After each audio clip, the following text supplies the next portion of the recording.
sound. We are live. And Adam left. So hopefully he'll join me in a second. Technical difficulties over here.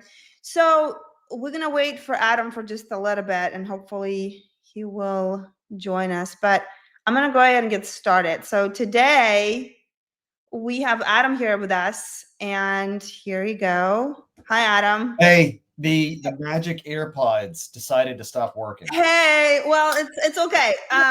There's a first time for everything. So I was like, okay, I guess we're just gonna keep rolling because I have no idea how it works if I end it because apparently anyway it doesn't matter. So we've got Adam here with us. Adam is a longtime friend of mine. Hi, Adam. He Hey, Oliver. is I mean honestly like one of the best experts when it comes to anything sales growth related. He's the guy to go to. I mean, I've known Adam for many years. He was one of my original Sandler teachers or coaches back in the day, and he's just in addition to being an expert in all sales, he's just a really good solid guy. And he was telling me about the course he's launching. I think you do this every year. You've done this last 2 years, right? Well, we haven't done this one. Everything we've done before has been primarily just about selling. And this Gotcha. one, the difference here is this is specifically for people who manage the sales team. Yeah. So directors, managers, VPs. Right. So he was telling me about the course, and I was like, "Oh my gosh! Like, I wish I took this course a long time ago." Right. So what we're gonna do today is we're gonna have a quick chat, Sure. chat, and really, it's for those like it's the end of the year, right? So there's companies out there who are like who crushed it, and they met all their goals. They're celebrating. They're excited, and then there's companies out there who are kind of scratching their heads, and I've been there and like what happened, how did we miss our goals, we didn't hit all we wanted to hit, and they're just trying to figure out like what went wrong and what can they do better. For me it was a couple years where I was in the same shoes over and over, and I was like, clearly I'm the problem. So I wish this course existed back in the day. And so we're going to talk about the three things that you'll be covering in your course, but we're going to be going over little strategies today. So for those of you who are watching, you can implement those, and if you want more detail and more importantly role playing and actually get the real life experience on how to do this, like Adam is your guy. Like you've been incredible for me in my career in the past. So how to get the sales results you want in 2025. What do you see are the key components for people who did not hit their targets in 2024, like when it comes to sales management and growth and all that? Well, the first thing people have to do, and you know this, having built and run companies, you have to ask the right question and you've got to push to get the true answer, the real answer. So there's a lot of, if you're a CEO or you're a head of sales and you're on here, what funnels up are a lot of perceptions. So people say, well, it's the market or it's our pricing or it's these things. And if we accept those at face value, we don't actually know what happened. We don't know what was in our control and what was out of our control. And you say something long enough and people believe it's true. So if the sales team is like, well, the pricing's the problem, maybe it is, but we got to know. It may be that the market is in a really tough spot. We got to know. So the first thing I think that senior management has to do is determine, why did we not hit it? And it could be that there are changes in the market.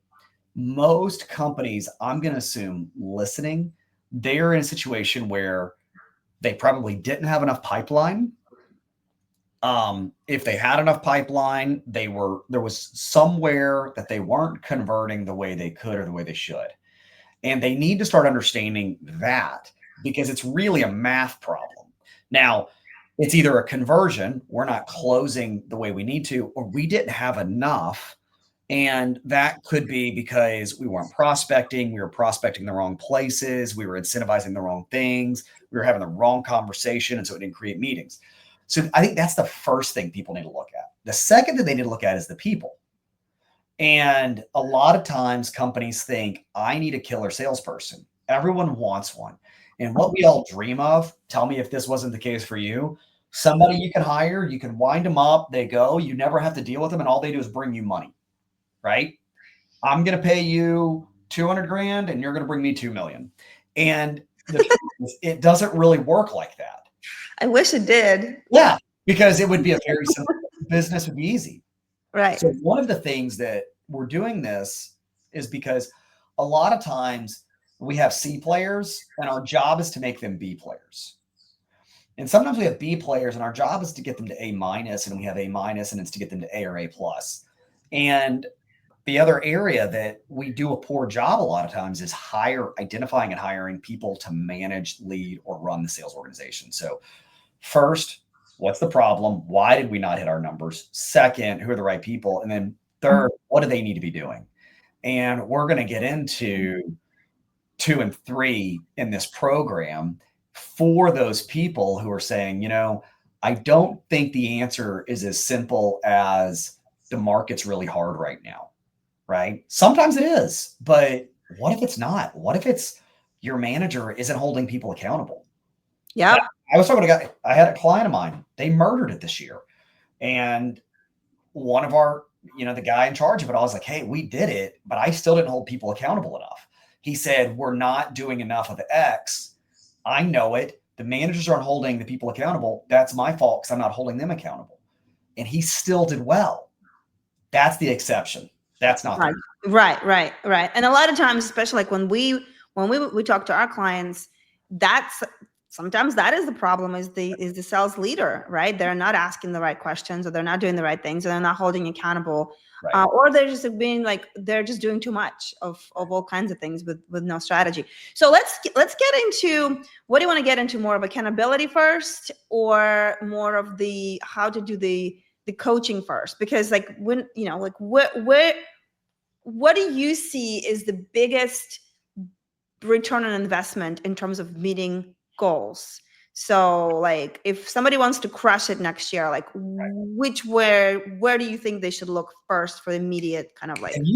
Have you seen this image? You probably have seen it on Twitter or X and other places. It's Ikagi, IKAGI.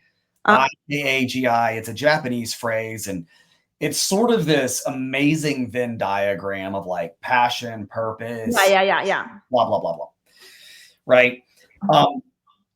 So in the short term, for a lot of organizations, simply raising the bar on accountability will drive the most for the most companies. Accountability in and of itself is not sufficient, because if people are being held accountable, but it's not connected to what truly motivates them, and motivation goes so far beyond compensation. Compensation is about one of 12 motivating factors we look at. Almost blows my mind that it's like not the top. Right. And there are multiple. And what's more, managers typically don't understand the negative motivators.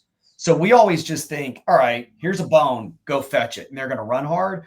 And we don't realize we need to be aware of these other things that are actually demotivating our people. And it's not just company culture. It might be what's going on at home.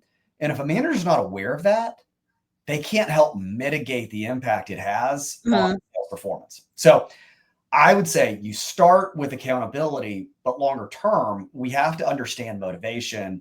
And it's not throw a contest at them all the time to keep them going, because that's not truly sustainable.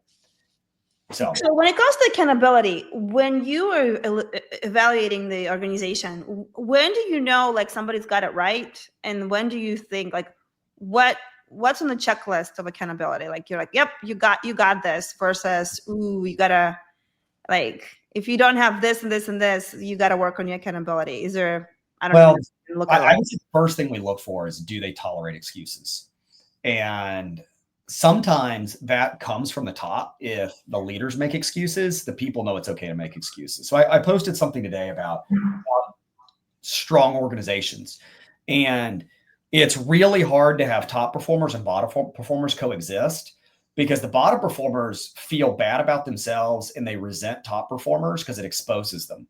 Top performers, when they see bottom performers, they start to question if the company really values them.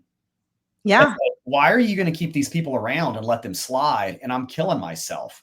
It sends a mixed message. So when we look at this, I look for, do you allow excuse making?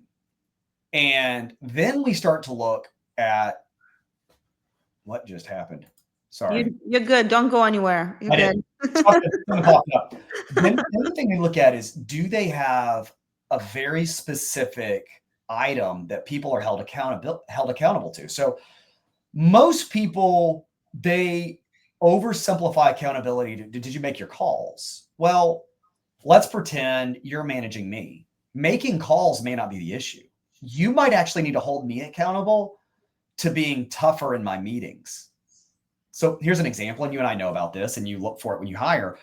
I might not be willing to have conversations about money in meetings. So I might be a great prospect, or I've got a client, they've got a guy who's a machine, but when you get him to certain places, he freezes. So you probably need to hold him accountable to preparing for that meeting in a certain way.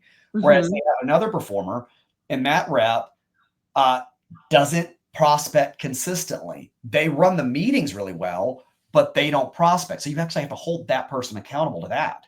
So a good manager knows, what do I need to hold my people accountable to? Because everybody's going to be different. Well, Right. I mean, they'll have like the same things in terms of like, okay, maybe like the metrics may be the same, Right. but like the things that trip them Yes. would be different. So Right. hold on. So first is excuse making. So this may be a dumb question, but sometimes people are like, well, how do you know they're making excuses? Right. Well, you hear it. So here's what anybody watching, so most of them are not coaching their people. And I know, because we evaluate organizations, and what passes for coaching is, I'm going to tell you what to do.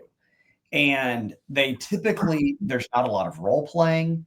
There's not a lot of pre-call planning that involves, hey, what's your opening question? There's not a lot of debriefing other than, how did it end? Right? How'd the call go? That's what people ask. That's their debriefing.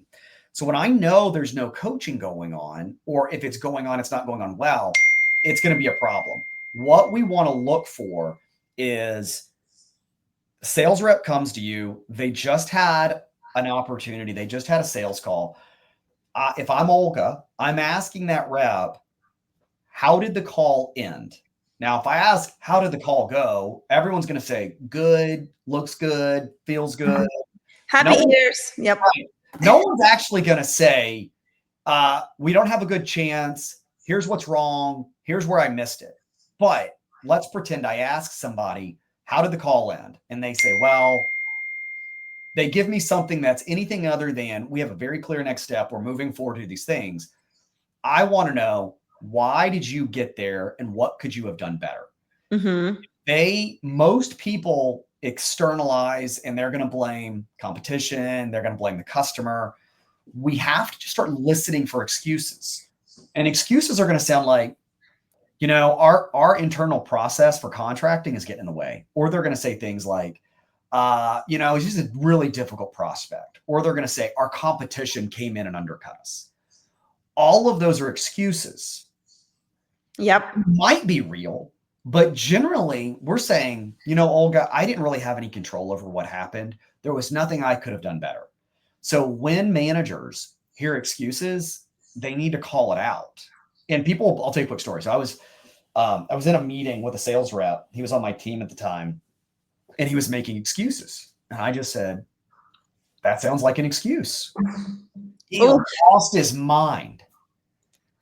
And he fired back at me. We walked out of that meeting, and he said, you're right. I've been making excuses. And he turned right then and there, because someone was kind enough to him to say, you're underperforming because you tolerate mediocrity. So I would say, in a culture of accountability, you just have to listen for excuses. You'll know you've got it. And call them out on that, because that may be the kindest thing you'll ever do. And that could be the fastest way to hit your results that you want next year. So, okay. So first thing is excuses. Then you're talking about knowing how every rep, what makes them, I don't want to say tick, but like what makes them trip?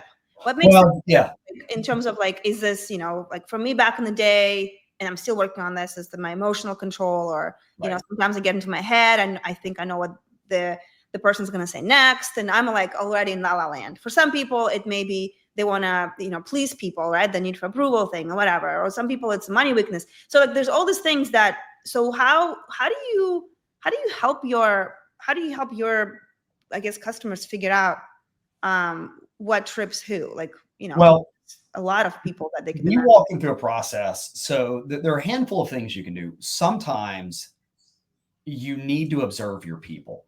And it's really hard if there are any CEOs or business owners watching this and they manage the sales team. It's going to be difficult if that owner or that CEO manages the sales team, sells, and runs the rest of the business, because they aren't going to be able to give the time they really want. Mm-hmm. But here's what I'd say. A manager, whoever that is, whether that's a VP, a CRO, a director, whatever you call them these days, they need to observe the reps. They need to observe them in action to see what's happening.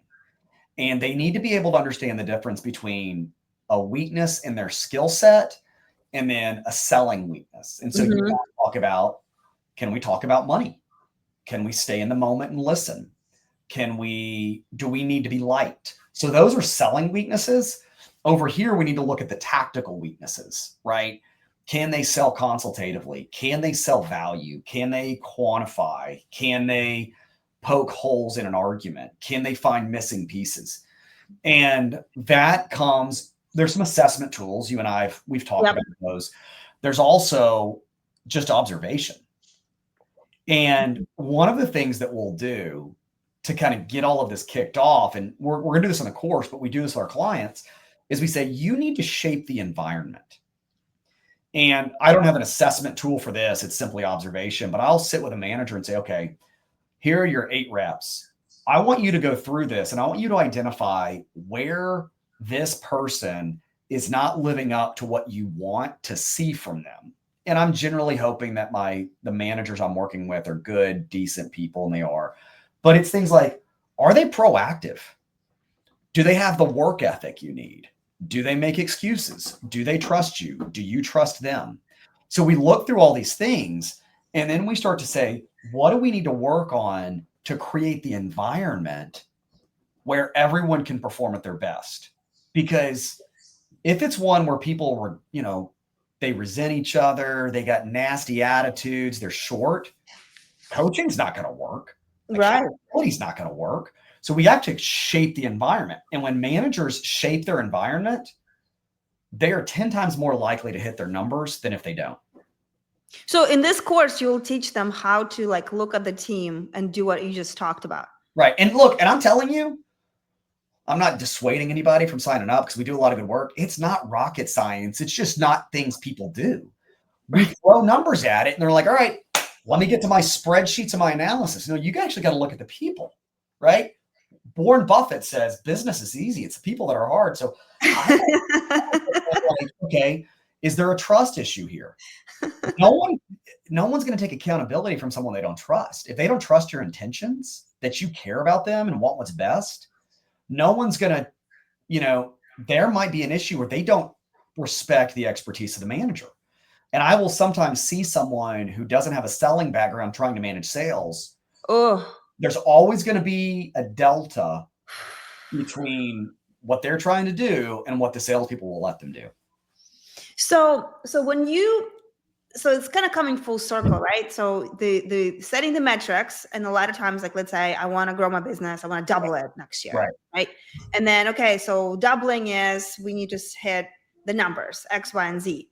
But now it comes back to the people and understanding what's tripping all of your people, and you know how to help them. Right. And then what? So what do you do from there? Well, all right, let's pretend. Let's think about this. We know there are numbers that if we're going to sell, we need to double our leads, we need to double our price, or we need to be able to double our conversion ratio. And hopefully what we're really doing is we're moving each one of those. Well, how you do that is not just tactics. So in a perfect world, what we're doing is we're continuing to improve how our people do those things. Yep. But we're also getting better people in. And I've worked with clients that you place the salespeople and they outperformed their peers because we had better talent to work with and they outperform their peers. So I know, okay, I got a double here, here, or here, right? I know that, but it's not so much as just saying, hey, Adam, go close twice as many.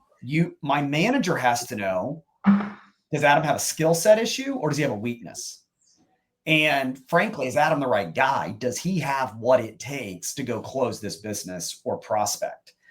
And they've got to hold me accountable to doing the things if I'm the right person.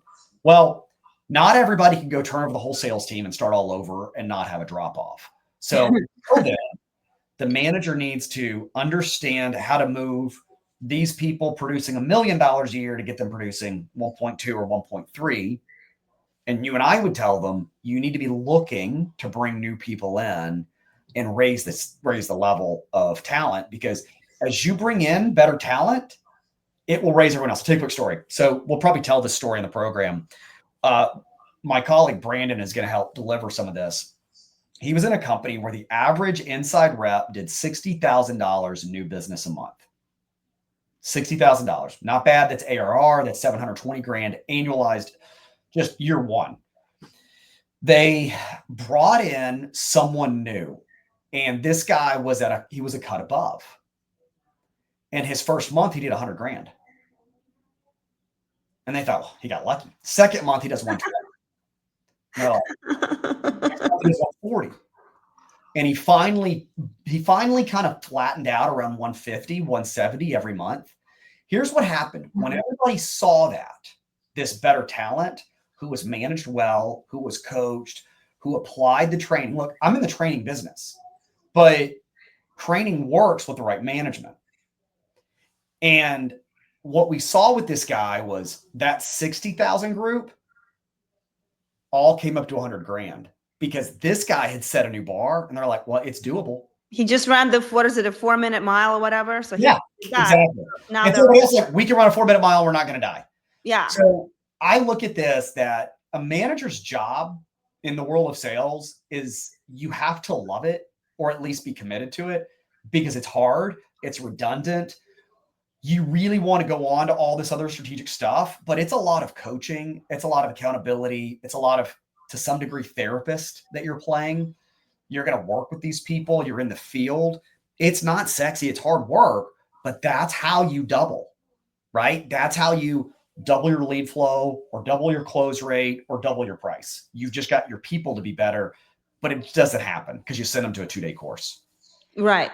Well, and a lot of times I feel like with sales leaders, it's like you expect, oh, you got to know everything. Well, it's like, no. I mean, they are also people that haven't gone through sales school or college, or whatever. They don't have all the things that you have had from variety of experience to kind of deal with. So when it comes to when you hold people accountable, and they are not cutting it, let me back up actually for a second. You've got a very interesting secret sauce that is very uncomfortable to do, but it's probably one of the most effective things I've seen, which is the role playing. Yeah. I don't know if anybody loves it. I mean, I guess that now I'm learning how to love it, because it's like I better make mistakes in the role playing than in the real life. But what do you think? What do you see out there? How much role playing actually happens between sales leaders and salespeople? And what do you think would happen if in the company where the role playing becomes part of the coaching? I feel very comfortable in saying that if a company really adopts role playing, and it happens at a minimum on a weekly basis, you'll see a 10% lift in results. Now, this is people. And by the way, tell people what that means, because I feel like I just kind of jumped in. What? No, you're good. So, do you really want your salespeople practicing on real life opportunities? You want them screwing up in front of you so you can correct it. So here's when we work with our clients, we say there needs to be a role playing component of every coaching call where the sales manager, whether that's the CEO or the director or the VP, plays the part of the salesperson, and the salesperson plays the part of the prospect, because that's how they learn. And then you flip it and they have to do it back. Look, there's no other way to get better. And I mean, I guess we could all meditate and hope we get there. But It when I was in business, doesn't hurt, but yeah, it's not gonna like it's good. it's When not I gonna was in, improve. when I was in business school, one of our teachers was going through. He was going through a sale of his company, and they interviewed all these investment banks, and they had picked one, and they were going through the process. And he said, I have spent so much time role playing with the investment bank on this and this and this. He's like, hours and hours and hours of one 20-minute conversation. Right. So when this, They're preparing him to not fall on his face when he actually goes and presents. right, because there was so much, there was 8 figures on the line in that scenario. Now, just because our average contract or our sale price is 4 figures or 5 figures or 6 figures, isn't it worth prepping? Because here's the beautiful thing about sales. You'll see the same things repeatedly. You might go through one sale in your life as a CEO, or you sell a company. But the beautiful thing about salespeople is if the managers will role play with them, the manager can help them get better. And then the skills start to compound because they're going to use it repeatedly. And I don't think many companies role play. I've got one client where the reps are actually starting to reach out to the managers to role play and help them get better at certain things. That's the exception. I wish it were the rule. I mean, I people want to avoid it. Again, it's discomfort because, but then you get on the phone and then or on Zoom and you fall flat. All right. I know you only had 30 minutes for me today. So let's just kind of, it's so great to be with you. let's start wrapping this up. So, because I think, again, I wish this is like the school or environment for leaders to go through, especially now that the year is ending. You look at your results and you're like, what can I do better? Like, that's why I wanted to bring you to my audience, because I want people to like really feel that it's not a rocket science for those leaders that are growing the company. If you hit your goals, congratulations, great, keep doing what you're doing. But if you haven't, really this opportunity to kind of listen to what Adam said and maybe really listen to it. And if you feel called to it, for sure, there's going to be a link to go and check out his course. But do you have anything else to kind of sum it up or say anything? Well, it's easier to sell. People always want us to run a sales course, and we'll probably do that at some point in 2025. We'll run one that's open, that's not just for our private clients. But the reason this is so important is this is what makes the difference. And if I get a sales rep for 6 weeks, they may or may not want to make changes. If they're paying their own way, they make changes. But if they are in a situation where somebody sends them, they may or may not. When you get managers in a room, when you get executives, when you get business owners, they hear it and they're like, I'm going to put it to work, because there's a reason they're in the role they're in. Yep. And if you really want to make a difference, you invest in the leader. So when we train clients, we say, we start with your managers. We're not going to do anything with the sales team until the management's bought in and they're starting to execute on this, because ultimately they're going to stay. We're going to leave. So I encourage people, hey, if you're really wanting to make an investment in your company next year, start here. This is where you're going to lay a foundation for your sales organization to really start to overachieve. Because without it, it's kind of like you're trying to run around and wish for the best. Yeah. You know, like, who do we need to go? This person didn't meet their quota. I was looking at some post that like 51% didn't meet their quotas or something. What does that mean? And of course, there's all these theories. I'm like, it could mean a million things. Yeah. You know, and it's like, it's not just because the company set a quota too high. It could be sales reps don't have the skills. It could be there's no coaching going on. It could, I mean, you can't just say it's just one cause that causes you not hit your quota. So without understanding, like, leadership wise, what the basics are, because again, what you just said, like, it's simple, but it's not that easy to implement, because that requires daily grind work, you know, all of that stuff. And here's the thing. If someone works with Olga to hire better talent, they need a higher level of management. And what worked with your B players isn't going to work with the A players you're hiring. They need more. So, and unfortunately, when we interview sales leaders, a lot of times they talk about accountability, but very few talk about motivation or how they role play or coach. So there's a lot of, again, and it's not because they're terrible. It's just because there's no one who kind of shares this variety of wisdom and experience of what works, what actually works, without like trying to reinvent the wheel. So thanks for coming. So again, hey, thank you so much. It's great.